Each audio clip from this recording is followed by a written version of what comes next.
Hello and welcome to my channel. मेरा नाम है पंकज पंडित। तो आज से हम लोग शुरू करेंगे कि क्लास 10 और क्लास 12 का जो बोर्ड एग्ज़ाम होने वाला है, जो फरवरी से शुरू होने वाला है, तो उसी के रिगार्डिंग जो मैथमेटिक्स पोर्शन है, तो मैथमेटिक्स पोर्शन रिलेटेड जो भी सैम्पल पेपर है जो सीबीएसई ने निकाला हुआ है, तो मेनली हम लोग सैम्पल पेपर को शुरू करेंगे और उससे रिलेटेड जो भी टॉपिक से जिस टाइप का क्वेश्चन बन सकता है, जिस भी चैप्टर से जिस टाइप का क्वेश्चन बन सकता है, उसको भी हम लोग डिटेल में डिस्कस करेंगे। तो मेनली हम लोग डिस्कस करेंगे कि सीबीएसई क्लास 10 बोर्ड एग्ज़ाम जो इसी साल होने वाला है या फिर सेशन 2023-24 का जो बोर्ड एग्ज़ाम होगा क्लास 10 का, सीबीएसई क्लास 10 का जो बोर्ड एग्ज़ाम होगा, उसका जो मैथमेटिक्स पोर्शन है उसको हम लोग मेनली डिस्कस करेंगे। नाउ जो मैथमेटिक्स पोर्शन है क्लास 10 का, अगर आप लोगों को मालूम होगा कि वो दो पेपर बनते हैं। एक तो बनते हैं बेसिक वाला, एक बनता है बेसिक मैथमेटिक्स और एक बनता है स्टैंडर्ड मैथमेटिक्स। एक बनता है बेसिक मैथमेटिक्स, एक बनता है स्टैंडर्ड मैथमेटिक्स। नाउ दोनों में ही जो मैथमेटिक्स का पेपर है वो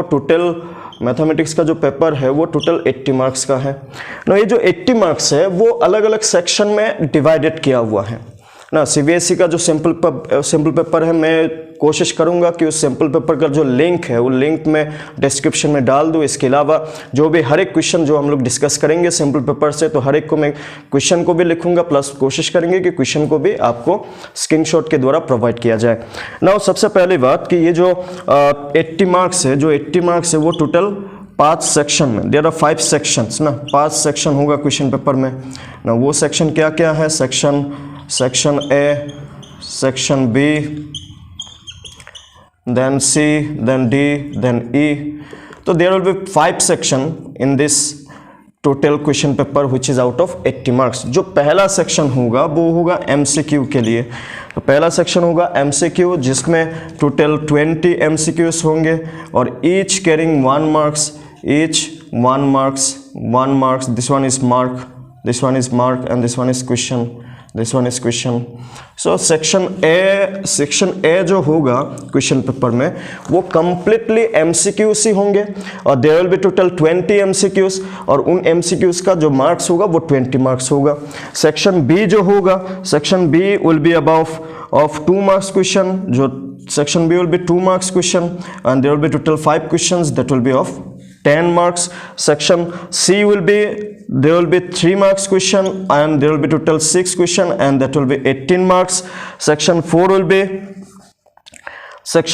be there will be 4 questions of 5 marks that will be 20 marks. Okay, and section E will have the case based question जो section E होता है, जो section E है, जो लास्ट पोर्शन होगा आप लोगों का क्वेश्चन पेपर में क्लास 10 का सीबीएसई का जो लास्ट सेक्शन होगा, that will be case based question. This will be case based question and there will be total 3 case based question of 4 marks each and that will be total 12 marks and if you count it and it will be of total 80 marks. So your mathematics paper CBSE का जो mathematics paper होता है class 10 का हो या फिर class 12 का, फिलहाल हम लोग क्लास 10 का डिस्कस कर रहे हैं, क्लास 12 का भी हम लोग आगे वीडियो डिस्कस करेंगे ना। क्लास 10 का जो मैथमेटिक्स का सीबीएसई क्वेश्चन पेपर है वो टोटल 80 मार्क्स का होता है और मैथमेटिक्स में 2 पेपर होता है, एक होता है बेसिक पेपर, एक होता है स्टैंडर्ड पेपर और दोनों में ही जो टोटल मार्क्स 80 होता है उसको 5 सेक्शन में डिवाइड किया हुआ है। There is 5 section in your question paper, section A, section B, section C, section D and section E. Section A में MCQs होंगे total, there will be 20 MCQs, 1 marks each, तो total will be 20 marks. Section B will be of 2 marks each, total 5 question, 10 marks. Section C will be of 3 marks each, total 6 question, 18 marks. Section D will be of 4 questions, each of having 5 marks. 5 marks, then that will be 20 marks. And section E will be of case based question. There are 3 case based question, 4 marks each, and total will be 12 marks, and total marks is 80. So this is the you can say the question paper इस तरीके से बनाया हुआ होगा जिसमें 5 section होंगे ए, B, सी, D, ई। तो हमें 5 सेक्शन को कंप्लीट करना है। इसके अलावा हमें ऑप्शंस भी मिलेंगे, ऐसा नहीं है कि हमें ऑप्शंस नहीं मिलेंगे, कि हमें कुछ क्वेश्चन में जैसे कि आपका all the questions are compulsory, however internal choice section B, section C, section D, इन तीनों में आपको इंटरनल चॉइस मिलेंगे, इंटरनल चॉइस मिलेंगे कि इंटरनल चॉइस मिलेंगे जिसमें आपको दो क्वेश्चन में से कोई एक क्वेश्चन करना होगा, दो क्वेश्चन में से कोई एक क्वेश्चन करना होगा, तो ये आपको ऑप्शन भी मिलने वाला है इसमें इंटरनल चॉइस कि आप कौन सा करना चाहते हैं। So these are the mainly you can say the 80 marks का जो पेपर होगा कुछ इस टाइप से डिस्ट्रीब्यूट होगा। तो सबसे पहले हम लोग देखेंगे कि एमसीक्यूज किस किस टाइप का क्वेश्चन बनता है और उसका एक्सप्लेनेशन भी हम लोग इस वीडियो के थ्रू हम लोग डिस्कस करेंगे, ठीक है। सो this is the model paper of mathematics paper. तो आप लोग बोर्ड में देख सकते हैं जो बेसिक मैथमेटिक्स का जो सैम्पल पेपर है उसका जो सेक्शन ए है जो एमसीक्यू है ना, तो उसमें 20 क्वेश्चन है टोटल। तो हमने पहला क्वेश्चन यहाँ पे लिखा, इस टाइप का क्वेश्चन आप हर क्वेश्चन पेपर में आपको मिलेगा। आप कोई भी सैम्पल पर उठा के देख लीजिए, आपको एचसीएफ एलसीएम रिलेटेड क्वेश्चन मिलने वाला ही है, क्लास 10 में वो मिलेगा ही मिलेगा। तो उसी से रिलेटेड एक क्वेश्चन है, जैसे पहला क्वेश्चन ये सैम्पल पेपर का, और ये वाला सैम्पल पेपर है जो सीबीएसई ने निकाला हुआ है। आप लोग इसको नेट से भी डाउनलोड कर सकते हैं ना, इसका लिंक भी मैं भेज दूंगा आप लोगों को, तो आप लोग दोनों को ही देख सकते हैं। तो यहाँ पे जो पहला क्वेश्चन है वो क्या है कि if two positive integers a and b are written as a equal to x cube y square, b equal to x y cube, where x और y दोनों क्या है, प्राइम नंबर्स है, दोनों प्राइम नंबर्स है। तो हमें a और b का इससे पूछा है। तो यहाँ पे a जो अगर क्वेश्चन में अगर आप देखेंगे तो यहाँ पे a क्या दिया हुआ है कि a दिया हुआ है x cube y square. Now ये जो क्यूब स्क्वायर ये सब होता है, अगर हम लोग चाहे तो ये जो x क्यूब है तो इसको हम लोग कैसे लिख सकते हैं, x इंटू एक्स, और यहाँ पे कोई भी दो अल्फ़ाबेट का बीच में अगर कोई भी सिंबल नहीं है तो हम लोग ये मान के चलते हैं कि वहाँ पे मल्टीप्लाई है, y स्क्वायर को y इंटू वाई, ठीक है। X cube y square, cube means 3 बार मल्टीप्लाई, स्क्वायर मीन्स 2 बार मल्टीप्लाई ना। उसी तरीके से b क्या दिया हुआ है, b दिया हुआ है x y क्यूब। तो अगर हम लोग चाहें तो इसको अगर डिटेल में लिखें तो x यहाँ पे कुछ भी नहीं है तो multiply y cube means y multiply y। सबसे पहले तो अगर आपको पावर में कोई भी क्वेश्चन मिले जहाँ पे हमें एचसीएफ और एलसीएम निकालना हो तो सबसे पहले तो उसको क्या करना है, इस तरीके से हमें एक्सपांड करके लिखना है ना। अभी इस क्वेश्चन में हमें एचसीएफ पूछा है तो HCF a and b, HCF का फुल मीनिंग क्या होता है कि highest common factor, highest common factor. तो हमें a और b का क्या ढूंढना है, कॉमन फैक्टर ढूंढना है ना। दिस वन इज a, अगर b को मैं इसका नीचे लिखता हूँ, b क्या है, x इंटू वाई। तो अगर आप देखेंगे तो यहाँ पे कॉमन कौन है, कॉमन मतलब जो दोनों में प्रेजेंट हो। तो यहाँ पे आप देख सकते हैं दोनों में क्या प्रेजेंट है, x प्रेजेंट है, और क्या प्रेजेंट है, यहाँ पे y है, यहाँ पे भी y है, यहाँ पे y है, यहाँ पे भी y है। तो हर एक नंबर हो या फिर अल्फ़ाबेट हो, ये क्वेश्चन में अल्फ़ाबेट दिया हुआ है, यहाँ पे नंबर भी दिया हुआ हो सकता था। तो हमें सिर्फ देखना है कि कौन कौन सा कॉमन है, because the full meaning of HCF is highest common factor. तो यहाँ पे आप कॉमन कौन कौन देख सकते हैं, x कॉमन है तो x को लिखिए, बीच में मल्टीप्लाई दीजिए, और क्या कॉमन है, यहाँ पे y है, यहाँ पे भी y है, इन दोनों में से भी एक लिख सकते जो कॉमन है, इन दोनों में से भी एक लिख सकते जो कॉमन है।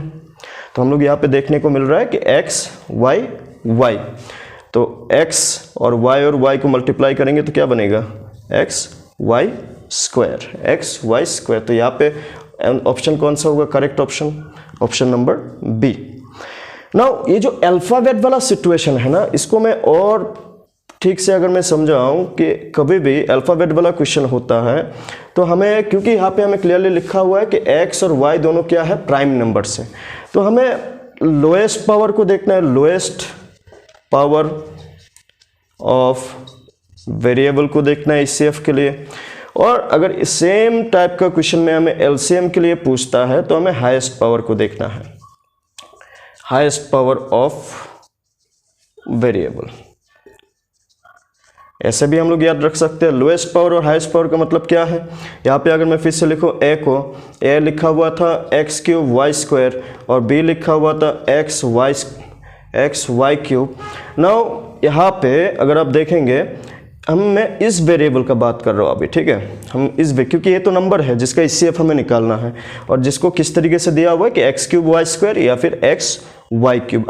अगर आप यहाँ पे नोटिस करें, यहाँ पे x जो वेरिएबल है उसका पावर 3 है, यहाँ पे x वेरिएबल का पावर कितना है 1 है। तो मैंने यहाँ पे क्या लिखा, जब भी HCF पूछता है lowest power of the variable, तो एक्स क्यूब और x1 लोएस्ट कौन है, लोएस्ट ऑब्वियसली 1 होगा ना। यहाँ पे पावर 3 है, यहाँ पे पावर 1 है, तो लोएस्ट पावर में यहाँ पे x का लोएस्ट पावर हमें 1 दिख रहा है।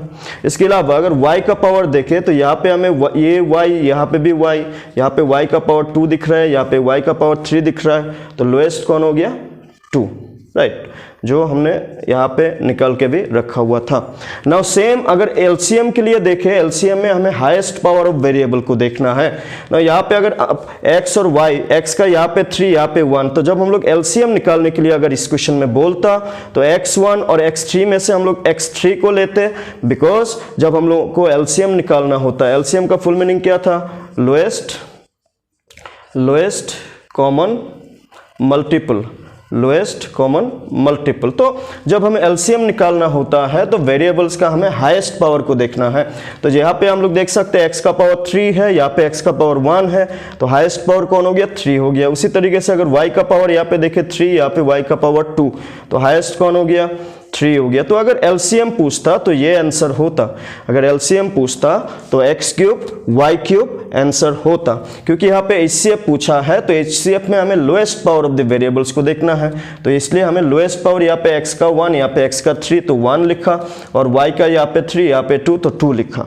सो this is how we can find HCF and LCM in case of कि जो नंबर्स दिया हुआ होगा वो वेरिएबल्स में अगर दिया हुआ हो ना, वेरिएबल्स में अगर दिया हुआ हो तो कुछ हम लोग इस तरीके से करेंगे ना। इसका एक छोटा सा एग्जांपल और अगर हम लोग देखें, सपोज एक अगर क्वेश्चन होता कि एक्स क्यूब वाई स्क्वायर और दूसरा होता कि एक्स स्क्वायर वाई 4, अगर इसी क्वेश्चन में हमें HCF निकालना होता या फिर LCM निकालना होता, तो जैसे कि HCF के लिए हमने क्या बोला, लोएस्ट पावर, तो यहाँ पे आप देख सकते हैं x का पावर 3, यहाँ पे x का पावर 2, तो HCF में x के लिए x2 आ जाता, यहाँ पे y का पावर 4, यहाँ पे y का पावर 2, तो छोटा या फिर लोएस्ट कौन है 2 है।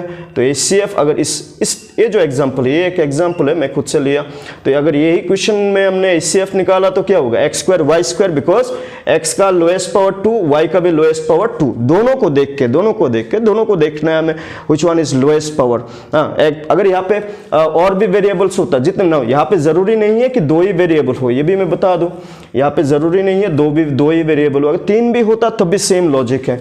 हम लोग इस तरीके से एक्सपांड करके भी कर सकते हैं, या फिर हाईएस्ट पावर या फिर लोएस्ट पावर को देख के भी HCF या फिर LCM हम लोग निकाल सकते हैं। जैसे कि इसी क्वेश्चन में अगर हमें LCM निकालना होता तो यहाँ पे x का हाईएस्ट पावर 3 और लोएस्ट पावर 2, तो हाईएस्ट वाला x3 ले लेते, और y का यहाँ पे पावर 2, यहाँ पे 4, तो y का पावर 4 ले लेते LCM के लिए।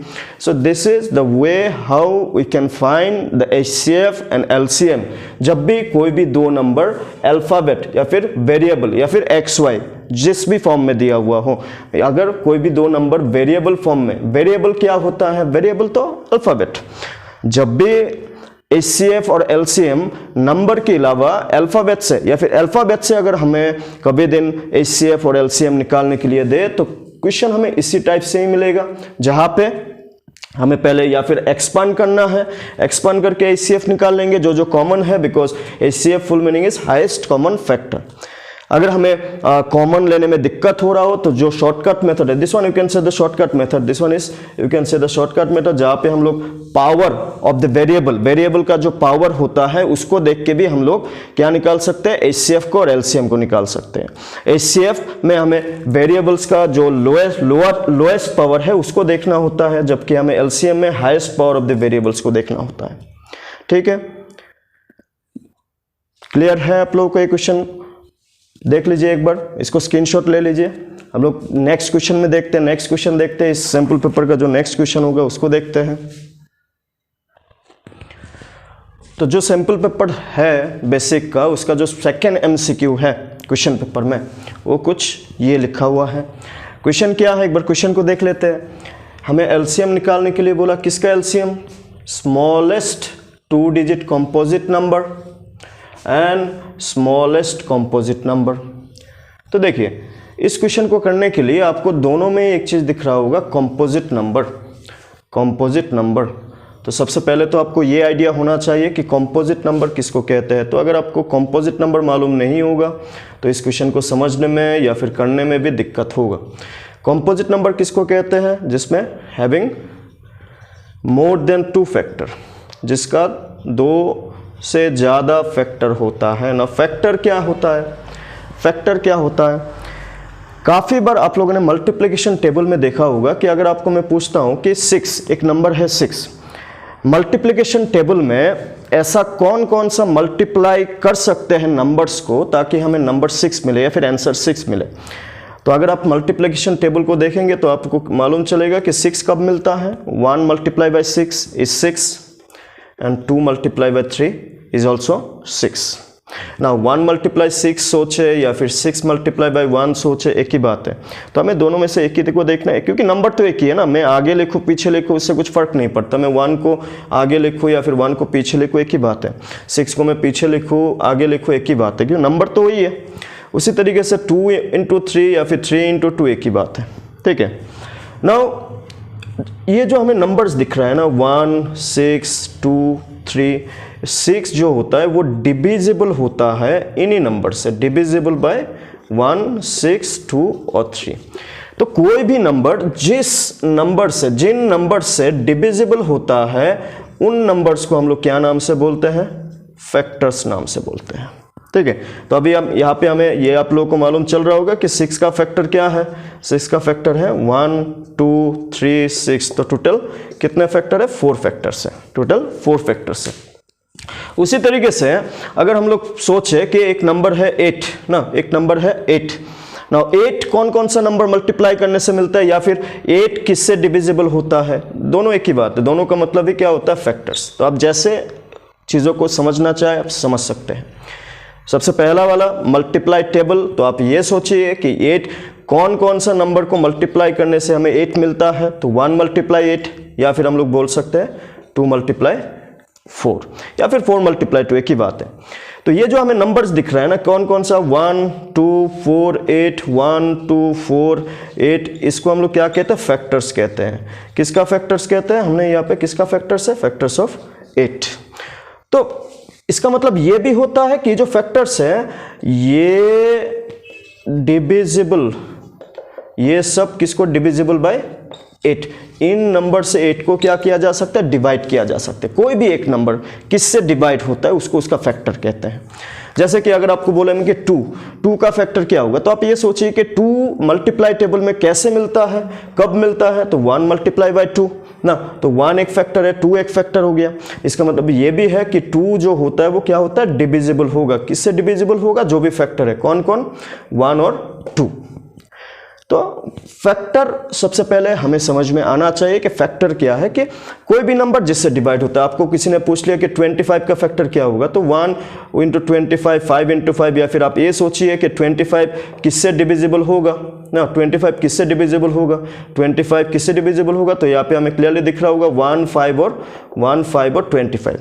तो इस तरीके से हमें क्या निकालना आना चाहिए? फैक्टर्स निकालना आना चाहिए ना। यहाँ पे इस क्वेश्चन में हमें क्या बोला कि 2 डिजिट कंपोजिट नंबर।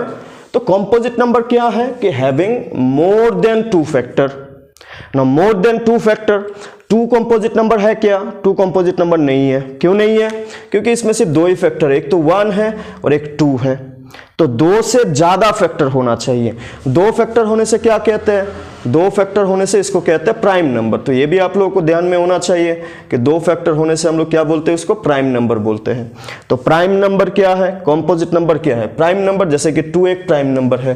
क्यों? क्योंकि 2 का सिर्फ 2 ही फैक्टर है। जैसे कि 3 क्या है? प्राइम नंबर है, क्योंकि 3 का भी 2 ही फैक्टर है लेकिन 4 प्राइम नंबर नहीं है ना, 4 प्राइम नंबर नहीं है। क्यों नहीं है? 4 किससे डिवाइड होता है? अगर आप लोग को पूछे कि 4 किससे डिविजिबल होता है तो आप लोग को ये याद होना चाहिए कि 4 1 2 और 4 से डिवाइड होता है। या फिर ऐसे सोचिए कि मल्टीप्लिकेशन टेबल में 4 कौन कौन से नंबर को मल्टीप्लाई करने से मिलता है, तो 1 इंटू 4 क्या मिलता है हमें? 4 मिलता है। या फिर हम लोग ये भी बोल सकते हैं 2 और 2 को मल्टीप्लाई करने से भी तो 4 मिलता है। तो यहाँ पे जो हमें नंबर्स दिख रहा है 1 दिख रहा है, 2 दिख रहा है और क्या दिख रहा है? 4। ये जो 1 2 4 है इसको हम लोग क्या बोलते हैं? फैक्टर बोलते हैं। किसका फैक्टर बोलते हैं? 4 का फैक्टर बोलते हैं। ठीक है, तो हमें ये समझ में आना चाहिए इस क्वेश्चन को करने के लिए कि कॉम्पोजिट नंबर कहते किसको है। ठीक है, तो कॉम्पोजिट नंबर अगर आप लोगों को याद होगा या फिर समझ में आया होगा तो उसका ऑपोजिट क्या होता है? Prime number. प्राइम नंबर में 2 ही फैक्टर होता है। प्राइम नंबर उसी को कहते हैं जिसका 2 फैक्टर होता है, और जिसका 2 से ज्यादा फैक्टर होता है उसको हम लोग कहते हैं कॉम्पोजिट नंबर। उसको हम लोग कहते हैं कॉम्पोजिट नंबर।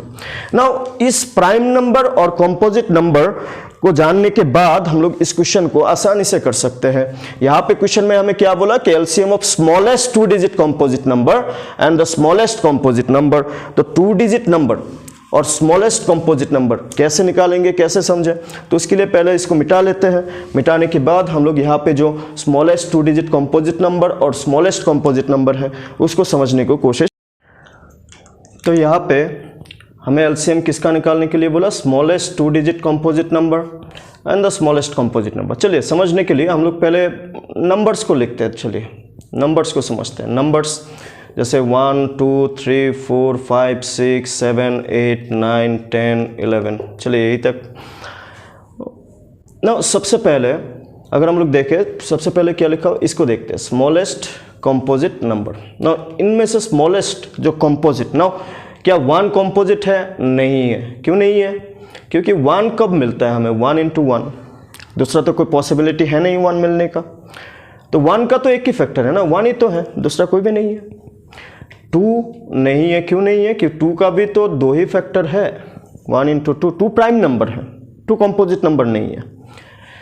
3 भी कॉम्पोजिट नंबर नहीं है क्योंकि 3 कब मिलता है? 1 इंटू 3। तो 3 भी क्या बना? प्राइम नंबर ना। हमें क्योंकि यहाँ पे कॉम्पोजिट के बारे में बोला ना। 4 कब मिलता है? 1 इंटू 4 या फिर 2 इंटू 2। तो 4 क्या है? Composite number. तो हमें यहाँ से ये समझ में आ जाना चाहिए कि स्मॉलेस्ट कॉम्पोजिट नंबर क्या बना? स्मॉलेस्ट कॉम्पोजिट नंबर बना 4। ठीक है, इसके अलावा और क्या बोला? Smallest 2 digit composite number. ना 2 डिजिट का मतलब क्या बना? 2 डिजिट का मतलब क्या बनता है कि जिसमें 2 डिजिट हो, जैसे कि 10 11। यहाँ पे हम लोग 2 डिजिट को लिखते हैं ना, 10 11 12। कहाँ तक? 99 तक।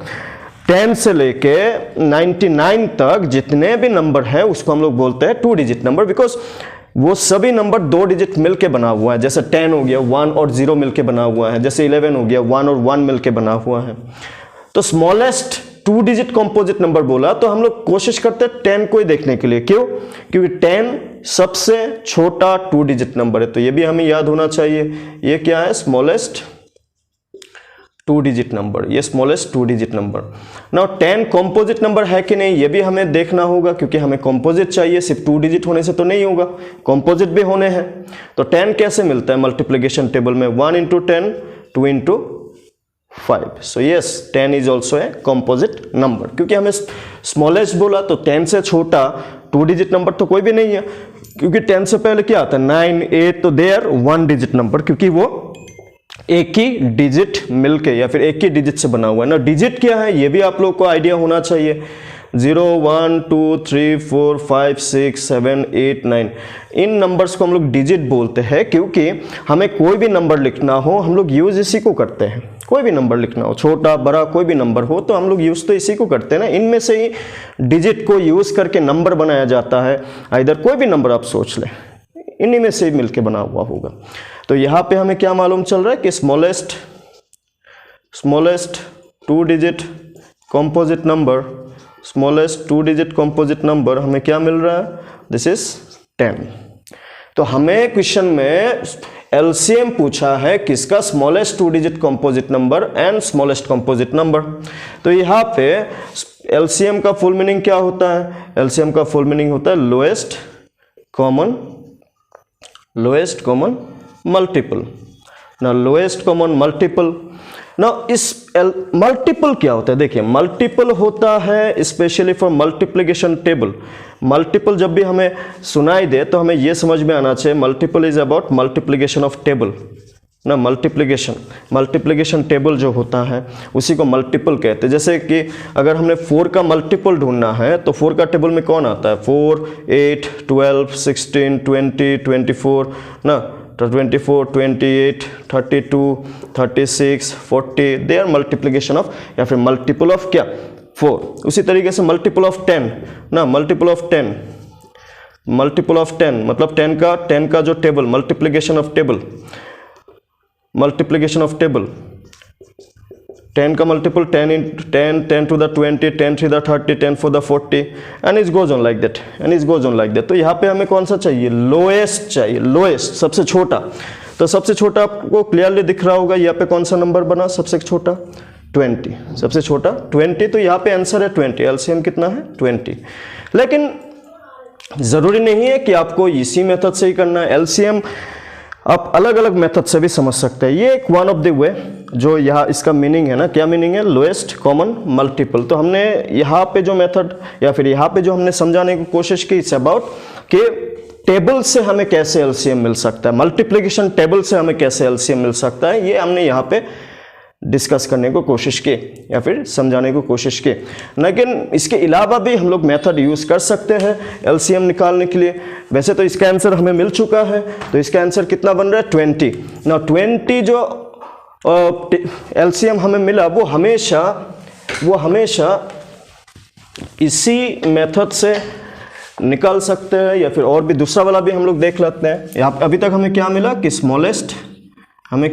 Smallest 2 digit composite number smallest 2 digit composite number हमें मिल रहा है 10 और smallest 2 digit number smallest composite number हमें क्या मिल रहा है? 4। तो इन दोनों का एलसीएम निकालने के लिए जो मेथड हम लोग एलसीएम निकालने के लिए जो मेथड हम लोग यूज़ करते हैं उस मेथड को हम लोग क्या बोलते हैं? प्राइम फैक्टराइजेशन ना। प्राइम फैक्टराइजेशन क्या होता है? प्राइम नंबर से डिवाइड करना ना। प्राइम नंबर कौन से होता है? Divide by prime number. Prime number कौन से? जैसे 2 हो गया, 3 हो गया, 5 हो गया, 7 हो गया, 11 हो गया, 13 हो गया, 17 हो गया, 19 हो गया। तो ऐसे बहुत सारे प्राइम नंबर्स हैं। हमें प्राइम नंबर्स को भी कोशिश करना है याद रखने के लिए, क्योंकि कभी कभार हमें डायरेक्ट ये भी पूछ लेता है कि सबसे छोटा प्राइम नंबर कौन सा है या फिर कितने प्राइम नंबर है टिल 20, टिल 30, टिल 40। तो हमें एक प्राइम नंबर का जो लिस्ट है वो भी हमें कोशिश करना है कि याद रहे। 23 प्राइम नंबर है तो 20 और 30 का टेबल में 2 ही प्राइम नंबर है, एक तो 23 हो गया, एक 29 हो गया, क्योंकि इसका बीच में क्या नंबर आता है? 24, 25 not a prime number, 26 no, 27 no, 28 no, 29 yes, 31 prime number, 32 नहीं, 32, 33 नो, 34 नो, 35 नो, 36, 37, 38, 39, 40, 41, 42, 43, 45, 43, 47। सो ऐसे बहुत सारे प्राइम नंबर चलते रहेंगे। नाउ प्राइम फैक्टराइजेशन मेथड में क्या होता है कि किसी भी नंबर को अगर हमने प्राइम नंबर से डिवाइड किया तो then that will be called as prime factorisation. जैसे यहाँ पे 2 नंबर क्या है? एक तो 10 है, दूसरा है 4। नाउ 10 डिवाइड किससे डिवाइड होता है? 2 से डिवाइड होता है। How many times? 2 5 the 10। Now ये 5 भी प्राइम नंबर है, 2 भी प्राइम नंबर है, तो प्राइम फैक्टराइजेशन एन शेयर फॉर 10 ना। 10 4 के लिए 2।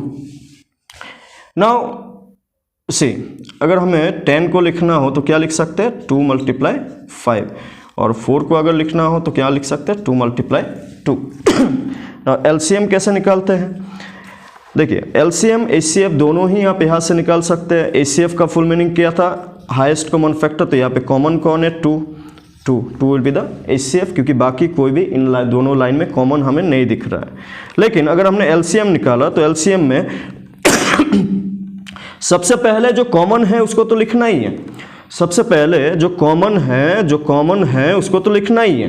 इसके अलावा जो कॉमन नहीं है उसको भी हमें लिखना होता है, उसको भी हमें लिखना होता है। तो ऐसे भी आप करेंगे तब भी आपको 20 मिलेगा ना। ये जो मेथड है वो इंडिविजुअली हमने प्राइम फैक्टराइजेशन किया, यहाँ पे हमने इंडिविजुअली प्राइम फैक्टराइजेशन किया।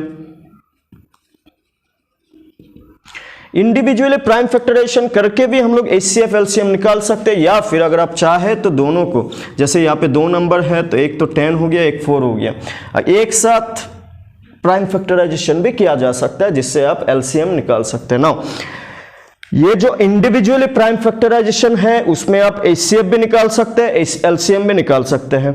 HCF में सिर्फ कॉमन को देखना होता है, जबकि LCM में हमें कॉमन भी लिखना होता है, और कॉमन के अलावा जो नंबर बच गया या फिर जो नंबर यूज नहीं हुआ उसको भी हमें लिख के क्या निकालना होता है, LCM निकालना होता है। जबकि जब हम लोग एक साथ प्राइम फैक्टराइजेशन, जरूरी नहीं है 2 ही नंबर, 2 से ज़्यादा भी हो सकता है LCM और HCF के लिए। जो मेथड है वो हमें समझना है, और हर एक क्वेश्चन में LCM HCF निकालने के लिए जो मेथड है वो सेम ही रहता है। जैसे कि अगर एक साथ प्राइम फैक्टराइजेशन किया तो हमें ये सोचना होता है कि ये दोनों ही नंबर कौन कौन सा, एक तो 10, एक कौन सा 4, ये दोनों ही नंबर किससे डिवाइड होता है। तो आप देखेंगे कि ये दोनों ही नंबर 2 से डिवाइड होता है। तो 2 5 द 10 एंड 2 2 द 4। यहाँ पे आप देख सकते हैं 5 और 2 इंडिविजुअली या फिर दोनों को किसी भी नंबर से डिवाइड नहीं किया जा सकता। क्यों? क्योंकि ये भी प्राइम नंबर है, ये भी प्राइम नंबर है।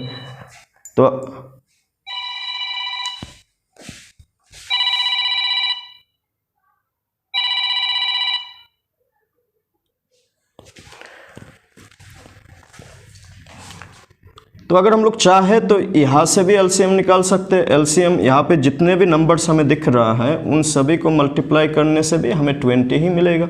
या फिर अगर आप चाहे तो कंटिन्यू, क्योंकि हमें ये भी कोशिश करना है कि लास्ट में कोई भी नंबर ना रहे, तो again you can divide. Now यहाँ पे और एक बात मैं बता दूँ, जैसे कि ये वाला स्टेप में मैंने 5 से डिवाइड किया। नाउ 5 को तो 5 से डिवाइड किया जा सकता है, लेकिन 2 को तो 5 से डिवाइड नहीं किया जा सकता। जब हम लोग एक साथ प्राइम फैक्टराइजेशन करते हैं तो अगर कोई नंबर किसी से डिवाइड नहीं हो रहा है, जैसे ये वाला स्टेप में, तो उसको एज इट इज़ रख सकते हैं ना। यहाँ पे अगर आप पहले 2 से कर ले तो 5 2, फिर से 2 से अगर डिवाइड कर ले तब भी अगर आप देखेंगे तो ये 5 जो है वो 2 से डिवाइड नहीं होता। 5 जो है वो 2 से डिवाइड नहीं होता, क्योंकि 2 का टेबल में 5 तो आता ही नहीं है ना। तो इन दैट केस ऑल्सो जो नंबर डिवाइड नहीं होता उसको एज इट इज लिखते हैं, और जो नंबर डिवाइड होता है 2 1 द 2, 2 को 2 से डिवाइड करने से 1। तो यहाँ पे भी ये तो 1 बन चुका है। अगर 5 से भी हम लोग यहाँ पे डिवाइड करें, 5 को डिवाइड 1 टाइम, बिकॉज 1 5 द 5, और 1 को 5 डिवाइड नहीं होता तो 1 1। तो यहाँ पे ये जो नंबर्स हमें दिख रहा है उन सभी को अगर हमने मल्टीप्लाई किया तब भी हमें सेम आंसर ही मिलेगा, जिसको हम लोग क्या कहते हैं, LCM कहते हैं। तो ये प्रोसेस हमें LCM और HCF के लिए हर क्वेश्चन में यूज़ करना पड़ सकता है, जो भी क्वेश्चन HCF LCM के लिए है। अब जो भी मेथड आपको इजी लगता है वो मेथड आप यूज़ कीजिए और आंसर आपको मिलना ही है। ठीक है, तो एक बार नोट कर लीजिए, स्क्रीनशॉट ले लीजिए आप, फिर हम लोग नेक्स्ट क्वेश्चन को देखते हैं। So this is question number 3 of the sample paper. क्या लिखा हुआ है, if x equal to 3 is one of the roots of quadratic equation x square minus 2kx minus 6 equal to 0 then the value of k। तो देखिए इस question को करने के लिए आपको कुछ मीनिंग, जैसे कि रूट्स मतलब क्या होता है, क्वाड्रेटिक इक्वेशन क्या होता है। तो सबसे पहले क्वाड्रेटिक इक्वेशन अगर हम लोग बोले कि क्वाड्रेटिक इक्वेशन क्या होता है, तो आप क्वाड्रेटिक इक्वेशन उसी को कहते हैं जहाँ पे कोई भी एक इक्वेशन हो। इक्वेशन क्या होता है, जिसमें इक्वल साइन होता हो, जिसमें वेरिएबल होता हो, और वेरिएबल क्या होता है जिसमें जैसे x हो गया, y हो गया। तो हम जनरली हम लोग ऐसा ही अल्फ़ाबेट यूज़ करते हैं, p हो गया, q हो गया। वेरिएबल इन शॉर्ट कोई भी अननोन वैल्यूज़ ना, कोई भी अननोन वैल्यूज़। अननोन मतलब जो चीज़ या फिर जिसका वैल्यू हमें मालूम नहीं होता उसको हम लोग क्या कहते हैं, वेरिएबल्स कहते हैं। नाउ क्वाड्रेटिक का मतलब क्या होता है कि जो वेरिएबल होगा उसका जो पावर होगा वो कितने होना चाहिए, 2 होना चाहिए ना। वेरिएबल जैसे कि मैं अगर लिखूँ x लिख दो, x वेरिएबल हो गया, मैं यहाँ पे पावर 2 लिख दिया, और साथ में मैं कुछ भी नंबर वगैरह, क्योंकि जब इक्वेशन बनाते हैं तो यहाँ पे इक्वल साइन होना ज़रूरी है, तो हमें यहाँ पे इक्वल साइन में डायरेक्ट अगर इक्वल दे के कुछ नंबर भी लिख दूँ तब भी हम लोग इसको इक्वेशन ही माना जाएगा। और ये कौन सा टाइप का इक्वेशन है? क्वाड्रेटिक इक्वेशन है, क्योंकि क्वाड्रेटिक इक्वेशन का जो मेन कंडीशन है वो क्या है कि पावर, हाईएस्ट पावर ना, हाईएस्ट पावर किसका? वेरिएबल्स का कितना होना चाहिए? 2 होना चाहिए। इसको कुछ इस तरीके से भी बोलते हैं, इसको जो जनरल एक्सप्रेशन होता है कि क्वाड्रेटिक इक्वेशन का जो जनरल एक्सप्रेशन होता है वो कुछ इस टाइप से होता है, ax square plus bx plus c equal to 0। और a जो क्या नहीं होना चाहिए? 0 नहीं होना चाहिए। a 0 हो गया तो x स्क्वायर गायब हो जाएगा, तो x स्क्वायर नहीं होगा तो उसको क्वाड्रेटिक कहेंगे ही नहीं। जो मेन कंडीशन है क्वाड्रेटिक होने के लिए उसमें एक्स स्क्वायर होना ज़रूरी है ना, एक्स स्क्वायर से ज़्यादा नहीं, हाईएस्ट पावर, क्योंकि मैंने यहाँ पे ये भी लिख दिया कि हाईएस्ट पावर किसका? वेरिएबल्स का वो कितना होना चाहिए? 2 होना चाहिए ना। ये तो हो गया क्वाड्रेटिक इक्वेशन। क्वाड्रेटिक इक्वेशन, तो यहाँ पे जो इक्वेशन दिया हुआ है क्वेश्चन में x square minus 2kx minus 6 equal to 0, तो ये भी एक क्वाड्रेटिक इक्वेशन है, तो इसलिए क्वेश्चन में भी लिखा हुआ है कि क्वाड्रेटिक इक्वेशन। नाउ ये क्वाड्रेटिक इक्वेशन कैसे हुआ? यहाँ पे अगर आप लोग अल्फ़ाबेट को देखेंगे फिर वेरिएबल्स को देखेंगे, एक्स स्क्वायर एक्स, तो ये जो एक्स का स्क्वायर दिख रहा है ना, तो इसका मतलब, क्योंकि जो क्वाड्रेटिक मतलब जो पावर 2 होना चाहिए, हाईएस्ट पावर, तो हाईएस्ट पावर यहाँ पे हमें 2 दिख रहा है। यहाँ पे अगर वेरिएबल्स एक्स को देखेंगे तो एक्स क्या है? 1 है, तो ये क्वाड्रेटिक इक्वेशन है। तो पहली बात तो आपको ये आइडिया होना चाहिए कि क्वाड्रेटिक इक्वेशन कहते किसको है। इसके बाद ये रूट किसको कहते हैं? रूट होता है कि वैल्यू ऑफ वेरिएबल जिसको अगर हमने पुट किया कहाँ पे? इक्वेशन पे, तो हमें लेफ्ट हैंड साइड और राइट हैंड साइड का जो आंसर है वो हमें सेम मिलना चाहिए। क्या मतलब है इसका ना? यहाँ पे जो इक्वल साइन है ना, तो इसको हम लोग कहेंगे लेफ्ट हैंड साइड, इसको हम लोग कहेंगे राइट हैंड साइड। और क्वाड्रेटिक इक्वेशन में राइट साइड लेफ्ट साइड ऐसे भी समझ सकते हैं। इक्वल साइन का जो लेफ्ट साइड में लिखा हुआ होता है, क्योंकि इक्वल साइन का 2 पार्ट होता है, एक लेफ्ट में एक राइट में। जो लेफ्ट पार्ट होता है उसको हम लोग लेफ्ट हैंड साइड कहते हैं, जो राइट साइड में होता है उसको हम लोग कहते हैं राइट हैंड साइड। ठीक है। नाउ क्वाड्रेटिक इक्वेशन में जो राइट हैंड साइड होता है उसको हम लोग जनरली 0 मान के चलते हैं। तो रूट को ऐसे भी समझना चाहिए कि वेरिएबल का वैल्यू जिसको अगर हमने पुट किया तो हमें आंसर क्या मिलना चाहिए? आंसर हमें 0 मिलना चाहिए। एग्जाम्पल के लिए अगर हमें बात करें x माइनस 2 इक्वल टू 0, तो यहाँ पे अगर आपने x का वैल्यू 2 पुट कर दिया तो 2 पुट करने से क्या हो जाएगा? 2 इन प्लेस ऑफ x ना। हमें जो यहाँ पे लिखा हुआ है ना कि x इक्वल टू 3, इसका मतलब ये बनता है कि जहाँ पे भी हमें x दिखेगा उसका प्लेस में हमें रिप्लेस कर देना है, किससे? 3 से रिप्लेस कर देना है। तो जैसे कि यहाँ पे मैंने एक इक्वेशन लिया, ये क्वाड्रेटिक इक्वेशन नहीं है, this one is linear equation, क्योंकि x का पावर कितना है? 1 है। तो यहाँ पे अगर हमने 2 पुट किया तो क्या बन रहा है? 2 माइनस 2 क्या बनता है? 0 बनता है। तो यहाँ पे आप क्लियरली देख सकते हैं, ये लेफ्ट हैंड साइड था, ये राइट हैंड साइड है। तो यहाँ पे हमने x का वैल्यू 2 पुट करने से 0 मिल रहा है, तो ये जो x का वैल्यू 2 है इसको हम लोग क्या नाम से बोल सकते हैं? रूट्स। इसको हम लोग रूट्स नाम से बुला सकते हैं, फिर इसको हम लोग रूट बोल सकते हैं। रूट क्या है? कि जिसको पुट करने से हमें आंसर 0 मिलता है। कहाँ पे पुट करेंगे? इक्वेशन में पुट करेंगे। इक्वेशन में कहाँ पे पुट करेंगे? जो भी वेरिएबल होगा। यहाँ पे वेरिएबल कौन है? x। ठीक है, यहाँ पे वेरिएबल कौन है? x। तो हमें x का वैल्यू में जिसको पुट करने से हमें आंसर 0 मिलता है उसी को हम लोग रूट्स कहते हैं। यहाँ पे हमें क्वेश्चन में मेंशन किया हुआ है कि x इक्वल टू 3। इस टाइप का क्वेश्चन आपको मिलेगा ही मिलेगा, इस टाइप का क्वेश्चन आपको मिलेगा ही मिलेगा।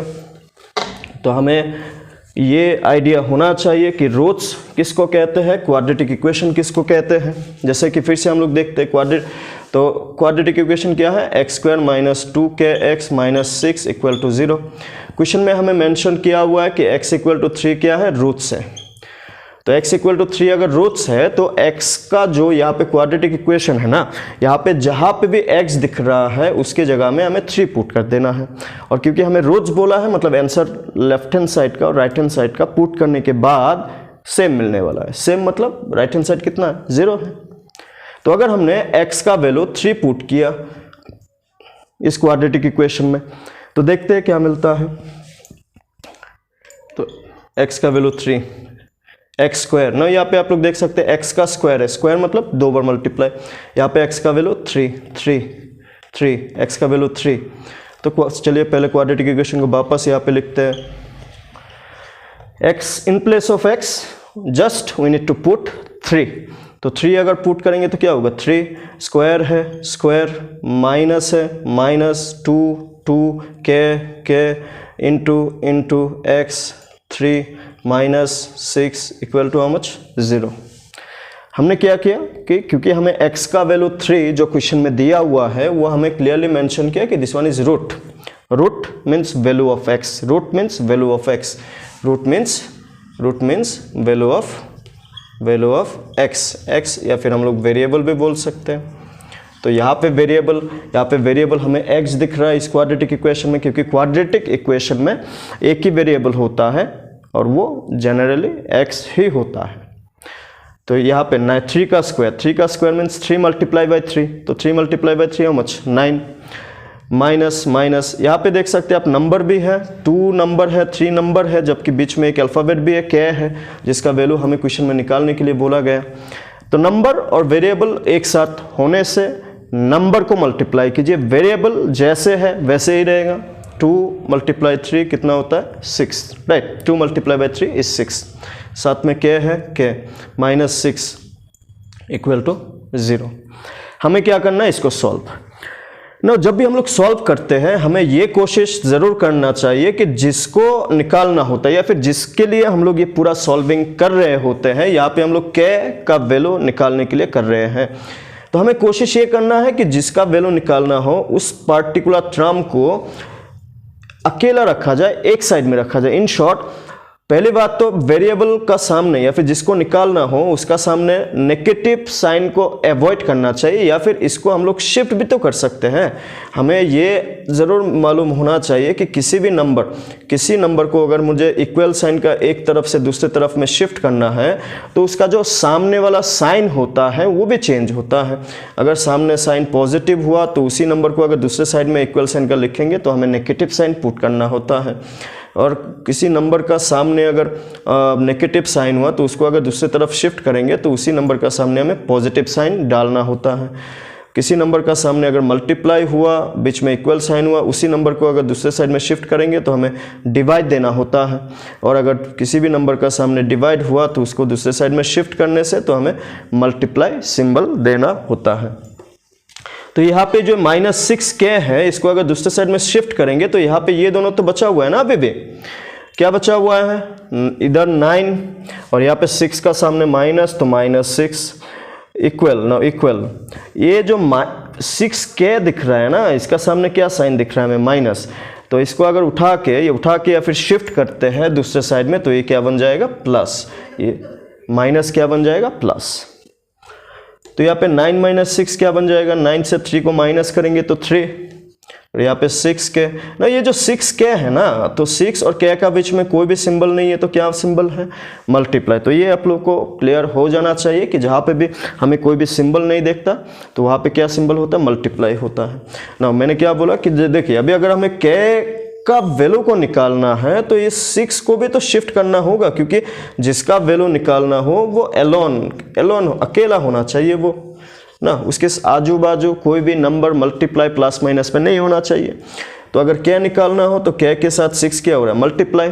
तो अगर मुझे k चाहिए तो इस 6 को क्या करना होगा, शिफ्ट करना होगा। तो क्योंकि यहाँ पे हमने अभी भी बोला तो ये आप लोगों को याद हो जाना चाहिए कि आप ये बहुत सारा क्वेश्चन में ये यूज़ होता ही रहता है, ये सिंप्लीफिकेशन का पार्ट है, जो हमें कभी भी किसी भी नंबर का सामने मल्टीप्लाई है उसको अगर शिफ्ट करेंगे तो डिवाइड मतलब 3, ये डिवाइड को हम लोग बाय भी बोलते हैं ना, डिवाइड को हम लोग बाय भी बोलते हैं। तो ये भी फ्रैक्शन, जब हम लोग फ्रैक्शन फॉर्म में लिखते हैं तो डिवाइड को बाय 3/6 या फिर 3 डिवाइडेड बाई 6 एक ही मीनिंग है। इसको 3/6 भी बोलते हैं या फिर 3 डिवाइड बाई 6 भी बोलते हैं, 3 डिवाइड बाई 6 भी बोलते हैं, इक्वल टू k। तो यहाँ पे आप देख सकते हैं ये जो फ्रैक्शन होता है ना वो हमेशा लोएस्ट फॉर्म में होना चाहिए। क्या है लोएस्ट फॉर्म, कि अगर ये जो इसको क्या कहते हैं न्यूमरेटर ना, इसको क्या कहते हैं डेनोमिनेटर ना। न्यूमरेटर और डेनोमिनेटर अगर किसी भी नंबर से कैंसिलेशन होता हो, कैंसिलेशन मतलब डिवाइड, कैंसिलेशन मतलब डिवाइड, तो आप अगर यहाँ पे देखेंगे ये वाला पार्ट में ये जो 3 है और 6 है दोनों ही 3 का टेबल में आता है। तो अगर 3 से इन दोनों को ही अगर हमने 3 से डिवाइड किया तो 3 1 द 3, 3 2 द कितना 6 ना, 3 क्योंकि क्या मिल रहा था 3/6 था, तो इन दोनों ही 3 से डिवाइड होता है ना। तो 3 से अगर 3 को डिवाइड करेंगे तो आप 3 का टेबल देख लीजिए, 3 के साथ 1 मल्टीप्लाई करने से 3 बनता है, 3 के साथ 2 मल्टीप्लाई करने से 6 बनता है। तो अगर 3 को 3 से डिवाइड करेंगे तो 1, 6 को 3 से डिवाइड करेंगे तो 2। तो K का जो वैल्यू है वो हमें क्या मिलता हुआ दिख रहा है 1/2। तो 1/2 is the correct answer, 1/2 is the correct answer for this question. तो इसको नोट कर लीजिए। So this is the next question from the sample paper. The pair of equations y equal to 0 and y equal to -7 has one solution, two solution, infinitely many solution, no solution. तो equations का solution क्या होता है? पहली बात यहाँ पे हमें equations दिया हुआ है y equal to 0, दूसरा दिया हुआ है y equal to -7। तो देखिए यहाँ पे आप लोगों का एक चैप्टर है जिसको हम लोग बोलते हैं linear equation in 2 variable, linear equation in 2 variable. तो इसमें जो इक्वेशन होते हैं उसका जो जनरल फॉर्म अगर आप लोगों को याद होगा कुछ इस टाइप से लिखते हैं। अगर दो इक्वेशन हुआ तो कुछ इस टाइप से लिखते थे। नाउ 2 इक्वेशन, इसका पूरा नाम था pair of linear equation in 2 variable. Now इसका ग्राफ अगर हमने, आप लोगों ने ग्राफ क्लास 9 में क्लास 10 में भी सीखा होगा, तो उसी के बारे में थोड़ा सा पहले बता देते हैं कि इसका ग्राफ अगर ड्रॉ करेंगे तो ग्राफ हमेशा हमें क्या मिलता हुआ दिखता है, स्ट्रेट लाइन मिलता हुआ दिखता है, स्ट्रेट लाइन मिलता हुआ दिखता है। तो ये जो स्ट्रेट लाइन, जब भी हम लोग कोई भी स्ट्रेट लाइन को ड्रॉ करते हैं, अगर वो आपस में टच किया तो ये जो टच पॉइंट है उसी को हम लोग क्या बोलते हैं, सॉल्यूशन बोलते हैं, उसी को हम लोग सॉल्यूशन बोलते हैं। तो ये जो टच करने वाला इस टॉपिक से आप लोगों को क्वेश्चन मिलता ही है। ये जो ऑप्शन हमें दिख रहा है ना, यही ऑप्शन हमें उस क्वेश्चन में भी दिखेगा जहाँ पे ये जो मैं अभी डिस्कस कर रहा हूँ बहुत ही ज़्यादा इंपॉर्टेंट टॉपिक है। तो आप लोगों को समझना है कि जब भी हम लोग कोई भी ना, इसका भी स्ट्रेट लाइन, इसका भी स्ट्रेट लाइन, मतलब 2 स्ट्रेट लाइन, तो स्ट्रेट लाइंस 2 है, ये एक और ये दूसरा। 2 स्ट्रेट लाइन कैसे कैसे बनाया जा सकता है, देखिए ये जो टच पॉइंट है उसको सोल्यूशन कहते हैं। अगर मैं 2 स्ट्रेट लाइन बनाऊँ तो मैं इस तरीके से बना सकता हूँ 2 स्ट्रेट लाइन, जिसको हम लोग इंटरसेक्टिंग लाइन बोलते हैं, इंटरसेक्टिंग लाइन्स। 2 स्ट्रेट लाइन में ऐसे बना सकता हूँ जिसको हम लोग क्या बोलते हैं, पैरेलल लाइंस, पैरेलल लाइंस। या फिर कोई भी 2 लाइन को इस ओवरलैपिंग, जिसको हम लोग कोइंसिडेंट लाइन बोलते हैं, कोइंसिडेंट लाइन है ना। इंटरसेक्टिंग लाइंस को कभी कभार हम लोग 1 सोल्यूशन भी कहते हैं ना। 1 सोल्यूशन किस लिए कहते हैं, 1 कहते हैं या फिर यूनिक कहते हैं। क्यों कहते हैं, क्योंकि वो एक ही पॉइंट पे टच किया, टच एट 1 पॉइंट। अगर एक पॉइंट पे टच करेगा तो उसको हम लोग कहते हैं 1 सोल्यूशन।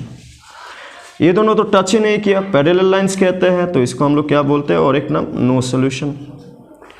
और ये दोनों बहुत सारा पॉइंट पे टच किया, इसको हम लोग इसको इनफाइनाइटली मैनी सोल्यूशन भी बोलते हैं, infinitely many solution, infinitely many solution.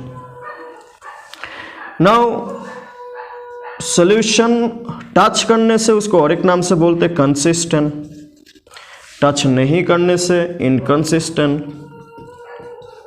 यहाँ पे भी तो बहुत सारा पॉइंट पर टच किया तो इसको भी कंसिस्टेंट कहते हैं ना। ये दोनों लाइन का इक्वेशन है ना। जैसे कि अगर मैं एक एग्जांपल के लिए लिखूँ x + y = 5, तो ये एक लाइन का इक्वेशन है, स्ट्रेट लाइन का इक्वेशन है जो इस फॉर्म में है। 2 वेरिएबल्स होगा x और y ना। हमें कैसे मालूम चलेगा कि ये जो भी लाइन का इक्वेशन दिया हुआ है वो इंटरसेक्टिंग है, पैरेलल है या फिर कोइंसिडेंट है। तो इसके लिए हमें जो कंडीशन है ना, इंटरसेक्टिंग तभी बनता है जब a1/a2 is not equal to b1/b2। Now a1/a2 A1 A2 किसका कोफिशिएंट है, x का कोफिशिएंट है। कोफिशिएंट मतलब जो भी, जैसे मैं ट्वाइस x लिख दूँ तो x के साथ 2 दिख रहा है तो 2 कोफिशिएंट हो गया। मैं यहाँ x दिख रहा है तो x के साथ कुछ भी नहीं है तो x का कोफिशिएंट कितना है, 1 है। तो जो कोफिशिएंट है, कोफिशिएंट का रेशियो से हमें देखना होता है कि ये इंटरसेक्टिंग है। पैरेलल का कंडीशन क्या है कि A1/A2 is equal to B1/B2 is not equal to C1/C2, जबकि इनकंसिस्टेंट का इनफाइनेटली मेनी सोल्यूशन का A1/A2 is equal to B1/B2 is equal to C1/C2। तो सबसे पहले तो हमें ये समझ में आना चाहिए। एक बार इसको नोट डाउन कर लीजिए, हम लोग क्वेश्चन पे जाते हैं वापस। तो ये जो कंडीशन है इसको हमें समझना ज़रूरी है। इंटरसेक्टिंग कब होता है, या फिर वन सोल्यूशन, या फिर नो सोल्यूशन, या फिर इनफाइनेटली मेनी सोल्यूशन, ये तो कभी होता ही नहीं है, ये तो कभी भी आंसर बन ही नहीं सकता। ठीक है, 2 सोल्यूशन कभी भी नहीं होता। नाउ इनमें से one solution, infinitely many solution या फिर नो सोल्यूशन, तो हमें कैसे मालूम होगा कि इनमें से कौन सा है? तो इसके लिए हमें एक कंडीशन याद रहना चाहिए। इसके अलावा जो ग्राफ है वो भी हमें थोड़ा बहुत याद होना चाहिए। जैसे कि अगर हमने यहाँ पे 2 इक्वेशन दिया हुआ है, एक y इक्वल टू 0 और दूसरा y इक्वल टू -7। अगर हमने कोऑर्डिनेट ज्योमेट्री में इसका ग्राफ बनाने को कोशिश की तो कैसा दिखेगा, पहले ये देखते हैं हम लोग। This one is horizontal axis x axis and this one is vertical axis y axis. ना इस क्वेश्चन को समझने के लिए हमें ये भी याद होना चाहिए या फिर समझना चाहिए कि अगर हमें कभी भी x का वैल्यू कोई भी कांस्टेंट नंबर दिखता है तो उसका जो लाइन बनता है वो हमें पैरेलल टू y एक्सिस बनता है, ये हमें याद होना चाहिए। और अगर y का वैल्यू कोई भी कांस्टेंट दिखता है, y का वैल्यू अगर कांस्टेंट दिखता है तो जो उसका जो लाइन बनता है वो हमें बनता है पैरेलल टू x एक्सिस। तो ये कॉन्सेप्ट समझ लीजिए जो हमें याद रहना चाहिए, फिर समझना चाहिए। इसके अलावा ये भी हमें समझना चाहिए कि अगर x का वैल्यू 0 है तो इसका मतलब होता है y एक्सिस, और अगर y का वैल्यू 0 है तो ये होता है x एक्सिस। तो ये कॉन्सेप्ट भी समझना चाहिए या फिर समझ में आना चाहिए ना। जैसे कि यहाँ पे पहला वैल्यू y वैल्यू 0, तो मैंने अभी लिखा y का वैल्यू 0 मतलब क्या होता है, y axis, sorry x axis. This is x axis, this is x axis, this one is x axis. तो x एक्सिस का मतलब क्या होता है, y इक्वल 0। और दूसरा इक्वेशन क्या है, y इक्वल -7। तो अगर आप नंबर लाइन को या फिर कोऑर्डिनेट एक्सिस को अगर नंबर से ऐसे डिस्ट्रीब्यूट करें, हम लोग ऑब्वियसली कर सकते हैं ना। कोऑर्डिनेट ज्योमेट्री में कोई भी जो कोऑर्डिनेट एक्सिस होता है उसमें हम लोग इस तरीके से नंबर पुट करते हैं, नंबर -4, -5, -6, -7। तो यहाँ पे आप देख सकते हैं ये तो हो गया एक इक्वेशन y इक्वल टू 0 का, y इक्वल टू -7। तो y का वैल्यू -7 कहाँ पे दिख रहा है, हमें यहाँ पे दिख रहा है। और मैंने ये भी बोला कि y का वैल्यू अगर कांस्टेंट है तो जो लाइन बनेगा वो पैरेलल टू x एक्सिस बनेगा। तो x एक्सिस, ये x एक्सिस, तो y इक्वल टू 7 का लाइन कुछ इस टाइप का बनेगा, y इक्वल टू -7 का लाइन, ये इसका लाइन है। आप क्लियरली देख पाओगे कि ये जो y इक्वल टू 0 और y इक्वल टू -7 है वो टच तो किया नहीं है ना, ये कुछ इस टाइप का लाइन, पैरेलल लाइन बन रहा है। They are parallel line. तो पैरेलल लाइन अगर आपस में टच ही नहीं करेंगे, क्योंकि पैरेलल लाइन आपस में टच करता नहीं है, तो टच नहीं करता मतलब कितने सोल्यूशन है, फिर नो सोल्यूशन। तो इस क्वेश्चन का जो आंसर है वो क्या है, no solution, because this one is ये क्या है, this one is y equal to 0 and this one is y equal to -7। ये दोनों तो आपस में टच ही नहीं किया। अगर ये दोनों आपस में टच ही नहीं किया तो that means they have no solution, क्योंकि सोल्यूशन मतलब टच करना। आपस में अगर टच ही नहीं किया तो सोल्यूशन ही कैसे बनेगा। सो वन सोल्यूशन तो हो नहीं सकता क्योंकि टच ही नहीं किया। इनफाइनेटली मेनी सोल्यूशन में नहीं हो सकता क्योंकि टच नहीं किया। तो टच नहीं किया मतलब नो सोल्यूशन, ठीक है। और अगर लाइन कुछ अलग टाइप का होता तो इसका भी मैंने वन सोल्यूशन का कंडीशन हमने अभी क्या बताया कि A1/A2 is not equal to B1/B2। Infinitely many solution का कंडीशन हमने अभी क्या बताया था, A1/A2 B1/B2 equal to C1/C2। और नो सोल्यूशन का A1/A2 is equal to B1/B2 is not equal to C1/C2। तो ये भी हमें देखना होता है किस टाइप का क्वेश्चन है। यहाँ पे डायरेक्ट बन रहा था तो हमने डायरेक्ट किया, तो इसको भी नोट डाउन कर लीजिए आप लोग।